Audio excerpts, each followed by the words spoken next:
We have made it possible to do comprehensive lab tests from a prick from the finger and to eliminate the tubes and tubes of blood. Yeah. In retrospect, when you look at where you are today, one test with the prick of blood, wasn't that going too far? So we have developed hundreds of tests over the course of the last 12 years that can run a tiny sample using proprietary Theranos technology. And part of when I talk about communicating, what we need to do is we need to get that data out there. And I've talked publicly over the course of the last couple of weeks that we've made a decision now to take the data that we've generated for our FDA submissions and put it into the public domain, and we will. But since you're focused on the one test, let's talk about why we're doing that.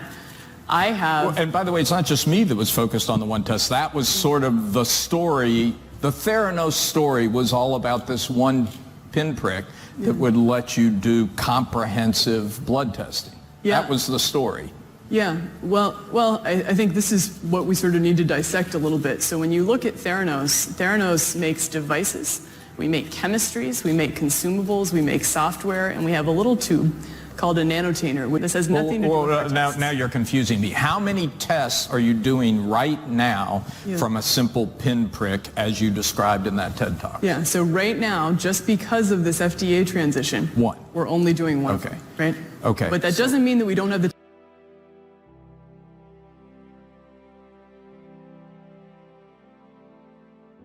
technology to do them, or that we haven't done them in the past. And are you confident that you will get the FDA approval to do the 200 that are a standard part of the draw? Well, so there's multiple parts to this. One is the validation of those tests under the lab framework. The other one is the FDA submission, and this is an area of evolving policy that we're working to create a leadership position in. We've never talked publicly about what the status of what we're doing with FDA is, because we just hadn't felt that was appropriate until we got into all of this recent press communications. But we're incredibly confident in the data that we've submitted to the agency. We've worked on it for 2 years, and we've met the standard of comparing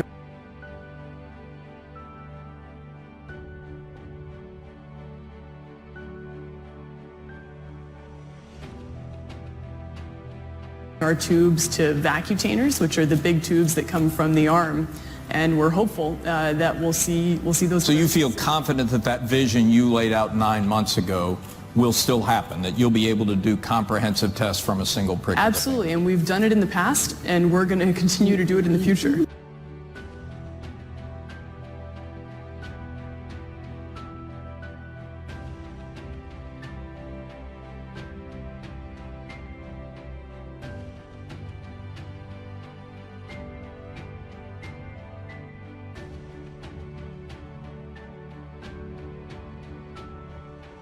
Some of the business leaders. Now, one of your business partners, of course, was Walgreens, which has publicly said they're stopping expansion to new stores of Theranos, which is only in Arizona right now, right? Well, they haven't said that to us. Yeah.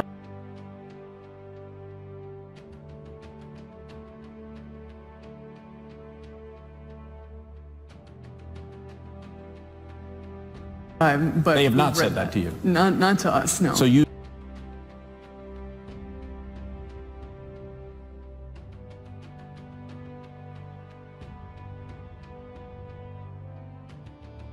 still expect to build out to Walgreens stores? Well, we're talking with them, and we were at a point in which we'd completed our rollout in Phoenix, and we're looking at what the next steps in that relationship are. They've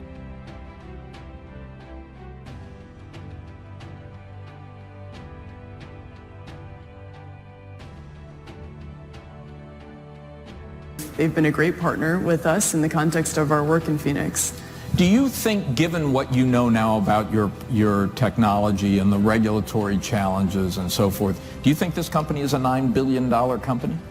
Well, I think that's for investors to decide. But so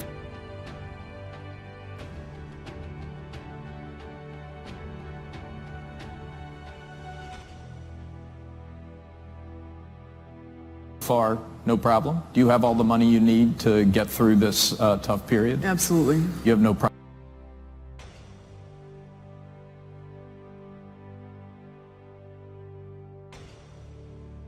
with financing?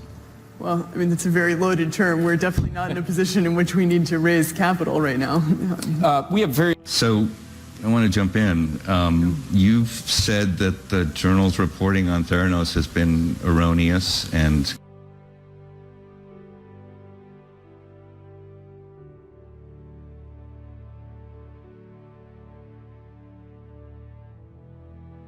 quote, grounded in baseless assertions. Could you get specific on the key points today and starting with whether you're now at the point where you're only testing for one thing, herpes, using your proprietary technology? Is that correct? It's not correct. And there's a lot of different elements of our work that have been conflated through these two pieces. The decision that we made to voluntarily submit all of our tests and test systems to FDA meant that we have to move as a company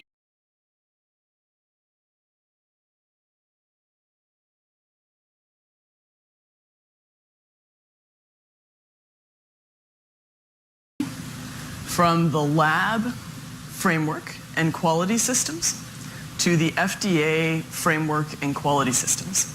And our specific recent announcements around what we're doing with our nanotainer tube have to do only with the tube that we use to collect capillary or finger stick blood. And the decision that we made to take those tubes through the FDA clearance process, we've submitted all of our filings around those nanotainer tubes. That nanotainer was actually cleared by the FDA for use with our devices and software and first test that we took through the FDA for HSV. And now we're taking it through for use with any combination of tests.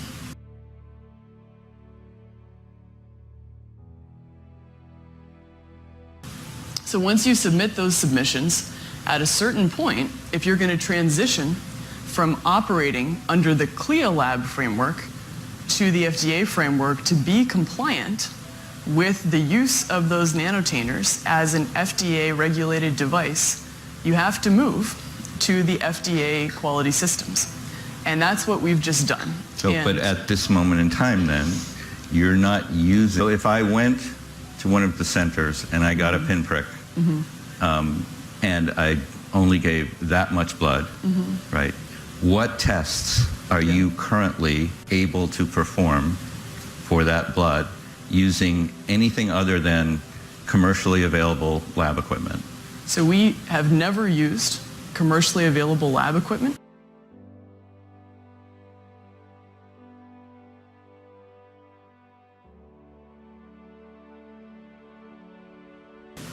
For finger stick based tests. Okay. Every finger stick test that we have ever done uses proprietary Theranos technology that is not commercially available. Okay. Right now, because we're at a moment in time in which we've decided to transition from the lab framework to the FDA framework. I think about this kind of like if you have cars driving on a road and you say, okay, I'm going to take everybody from driving on the right-hand side of the road to the left-hand side of the road. The only way to do that is to pause, right? Okay. Cut over. And so as a result, because we have voluntarily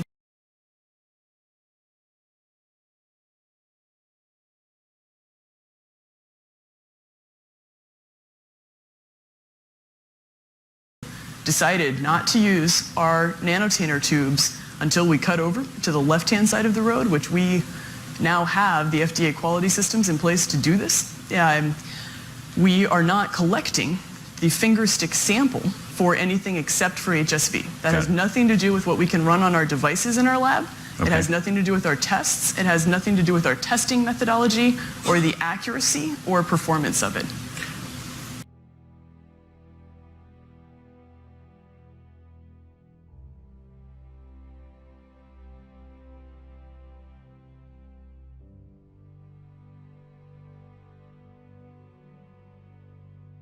Had an inspection by the FDA this year. Yep.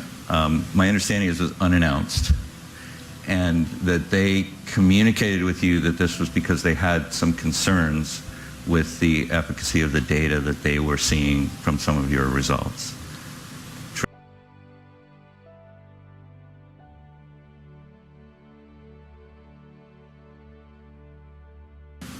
My understanding is it was unannounced, and that they communicated with you that this was Yes. because they had some concerns with the efficacy of the data that they were seeing.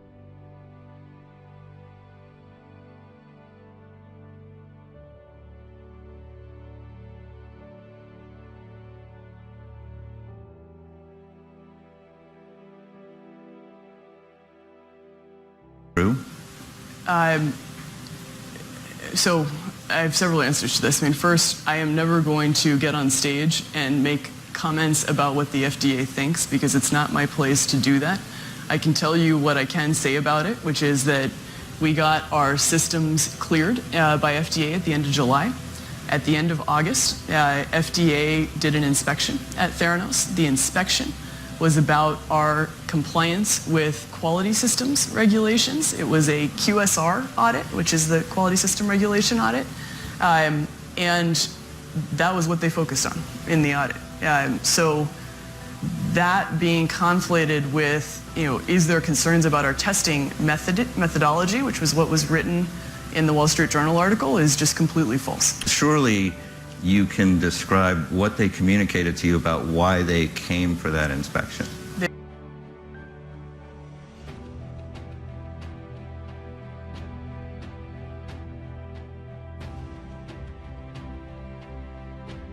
They told us that they were here because we're now FDA regulated. They wanted to learn more about our work, and they wanted to understand our compliance with the quality system. Would that have been an unannounced visit to do just that? It was unannounced. I mean, I'm not FDA, but I read what was written in the article. We disagree with it. We think it was false, and we think it was misleading.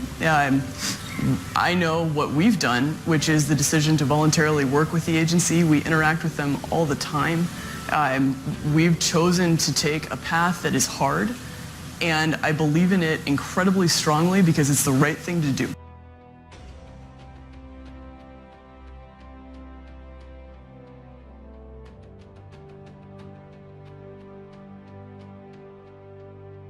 And I personally, in Arizona, worked very hard to change the law to allow individuals the right to order lab tests directly.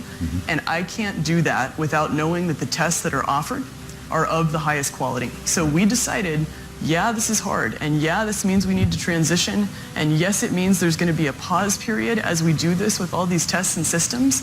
But what an amazing thing that people are going to be able to use technology that's been regulated in this way. Right. And so we're going to do it. I have to ask you, right? You have Sure. you have two sort of pretty iconic technologists. These are not just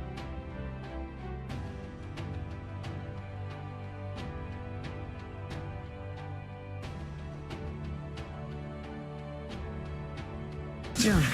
average patients. Yeah.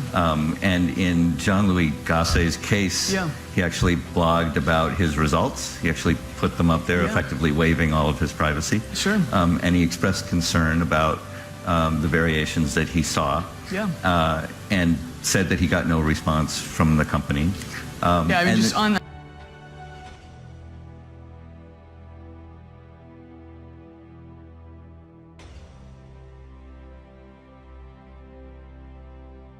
quickly. Yeah, okay. He said he wrote me a letter, Right. and unfortunately, I personally did not receive this letter. I wish he'd called our call center, which is what exists to be able to serve people in terms of explaining if we have different reference ranges or different ways we report our results.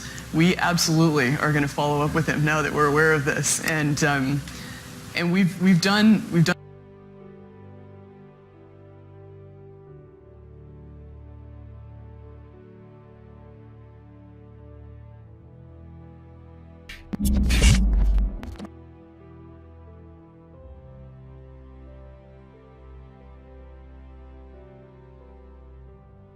Done over 3.5 million tests, right? So to take 5 of them out of context is just misleading.